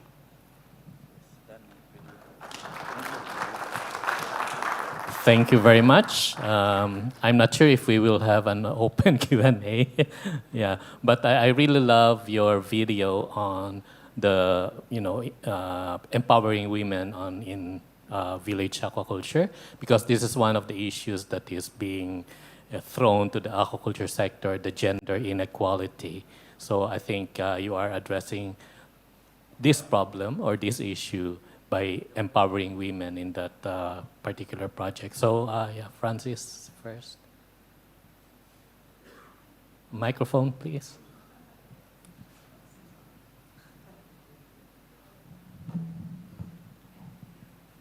Thank you. Fantastic presentation, by the way, and a great initiative. Just regarding the value-added proposition, the 20-25%. I mean, that's excellent. You said taste was a big deal, but have you talked to any of the consumers? Who buys? Is it women that are already buying as well as producing? And have you also alluded to one of the core attributes of organic, which is freedom from food safety, etc. Have you actually talked to consumers just to reinforce that? And secondly, have you done a comparison between the traffic lights, between the price that the yellow, the red, and the green are actually getting on the market? Thank you, Francis. For the test, we tried the organoleptic test among the local consumers, and in that mostly we have tried two. One is with oil, and one is because there are also practice of eating boiled food, boiled fish. So we tried that also, boiled and fried. In fry also, we tried 2-3 different types of oil. One is mustard oil because it is popular locally, and then we have also used vegetable oil, which is rice bran oil, and sunflower oil. So these two methods we tried, and most of them are positive. We have a report we can share later on. It is done through our partner organization, and so it was done. First of all, second one. Regarding these 3 lights, red, yellow, and green, the PGS India has specific committee to monitor each and every individual farms. So they generally come 3 times in the whole practice season, and they have specific parameter to test. So they will test accordingly. First time they come, they check it, and then they provide some suggestions and guidelines to follow. Second time they do it, third time they final evaluation they will do, And after that, if you are selected, if you are like more towards selected group, then you will be allowed to apply for the certification. So once you get the acknowledgement from PGS India, which is under Agriculture Ministry, then you are sure that you are getting the certificate soon. But PGS India has two parameters, sorry, Frederica, 1 minute. One is PGS natural and one is PGS organic. To get PGS organic takes generally more than 3 years. Yeah, yeah. And natural starts from first cycle. You can say, yeah. There could certainly be more research, and this comparative between yellow and green, I think it will take more time. This is the first time, and I mean, even we had tried, there was no policy, there was nothing. So I think reaching up to here was already a long journey. Thanks. Okay, thank you. Before we go to you, so we just have a comment from our online participants that they are commending the way you did the presentation. So thank you very much for that. So next question. Thank you for the presentation. I've got questions on the process, let's say, also in between. You mentioned, for example, the peer-to-peer monitoring. And my question would be, how have you trained, or have you trained, and how have you trained the people in order to make sure that when a woman is doing it, it's reading the criteria and it's putting a yellow there, that the next woman would put a yellow there as well, as this calibration to make sure that they are in the same way strict or less strict, let's say. That's the one thing. And the second thing you mentioned, you showed this picture with on the one hand side, the yellow-red, and then it became yellow-green after 6 months. What has happened in the 6 months in between? Is it just that they were sitting together in groups and trying to understand the criteria better, and then, or was there a training, or was there some kind of follow-up by the organization you've mentioned who have been involved? That would be great to understand. Thanks. Thank you, Frederica. Here the role comes of CRP. This Indo-German Development Cooperation Project has created 600 numbers of community resource person, which are the community leaders, but they are not paid. They are self-financed. Okay? They were given entrepreneurship model and to become motivated and continue their services. And they all are under the farmer institution, different farmer institutions. Okay? So one of our farmer institution president is also present here. He has got 25 numbers of CRPs providing services to his farmers. So these CRPs handhold the farmers to understand the process, mainly how to start the meeting, how to lead the meeting, and how to draw these colors, where to draw the colors, what will be the understanding. So this CRP provided a great role in that. This is the first part of the answer. And second part, you mentioned how the changes has happened. This changes has happened because of the continuous handholding support from CRP as well as ICCSPL technical team. And also they realized that, yes, Morigao is a district from where all the intensive culture fishes are coming. At least this specific project has trying something. We should try to think for our next generation, not only destroy everything here. So that is the realization. Thank you. Just to add on, the training manual for trainers, the farmer handbook and the farmer record book, what you see on the table, that has been used by the 500 women producers. And just to have clarity that the training which goes on is 2 hours training for one session in one day, and this can be spread across across the whole production cycle, and there are only 14 sessions. Depending on where you are in the production cycle, you can choose that 2 hours training. That is for the farmer. But for the technical training to get trained as a community resource person, that is around 10 to 13 days training, where you get an intensive training on the training manual and to understand how do you use the training approach, adult training approach, and how do you use them when you're actually trying to transfer the knowledge from one place to the farmer, and what kind of tools you need to transfer the knowledge. When we use all that, this is just one place, but there are more places this has been used, 6,000 farmers, but this is 500. Thanks. Okay, thank you very much. Due to time limitation, we have to stop this, the presentation. Thank you. Here. Thank you very much. Just before we close the Okay. session, may I request there is a short video. Yeah. May I request what we have done in the last 3 years, the global project of sustainable aquaculture and fisheries. This is running in 7 countries, and we are talking about 140,000 new jobs and approximately 6,600 40-feet container fish produced for 140,000 jobs.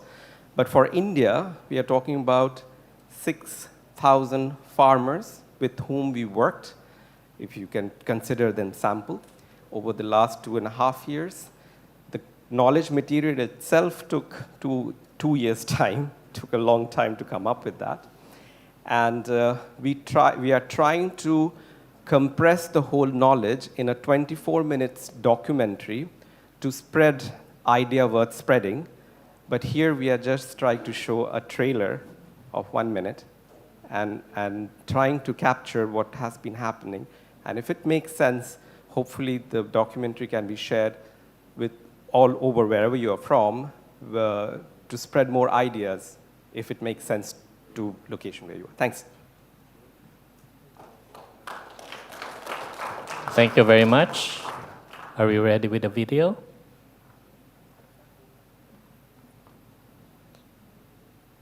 Yeah, please bear with us and spend a little less time for your break after this.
For our speakers for this last technical session, so I will now hand over to our Master of Ceremony. Thank you so much. Thank you, our speakers and moderator, for the contribution to Section 6.